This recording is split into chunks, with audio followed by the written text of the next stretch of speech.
উফ! এগুলো দেখলে কি যে শান্তি লাগে যেটা বলার বাইরে। মহারাষ্ট্রে আসার পর থেকে এইসব জিনিসগুলো চোখে পড়েই না। যদিও পড়ে বছর সালে ১-২ বার। মানে এত ভালো লাগে, আর ছোটো মাছ খায় না এমন কোনো মানুষ নেই।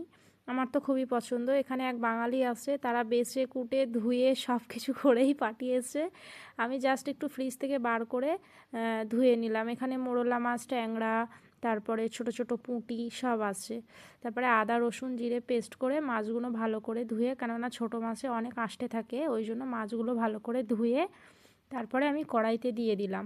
এখানে পেঁয়াজ, স্বাদ মতো লঙ্কা, লঙ্কাটা বেশি কম করে দেওয়া যাবে, তারপর আদা রসুন জিরের পেস্টটা, হলুদ, একটু নুন, আর এখানে মেন যে জিনিসটা দিতে হবে সেটা হচ্ছে সরিষার তেল। এটা না দিলে এই জিনিসটা জমবেই না, মানে কোনো একটা কমতি থেকে যাবে।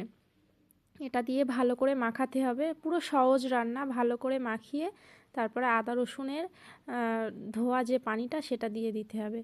সবাইকে বলবো ভিডিওটা যদি ভালো লাগে সাবস্ক্রাইব করবে। তারপরে অনেকে আলু দেয়, অনেকে আলু দেয় না, আমি পরে আলুটা দিয়েছি, যত হোক এখন নতুন আলু উঠেছে, তাড়াতাড়ি গলে যাবে। এই যে গলেও গেছে, মানে হয়ে গেছে। ভিডিওটা যদি ভালো লাগে কমেন্টে জানাবে, সাবস্ক্রাইব করবে।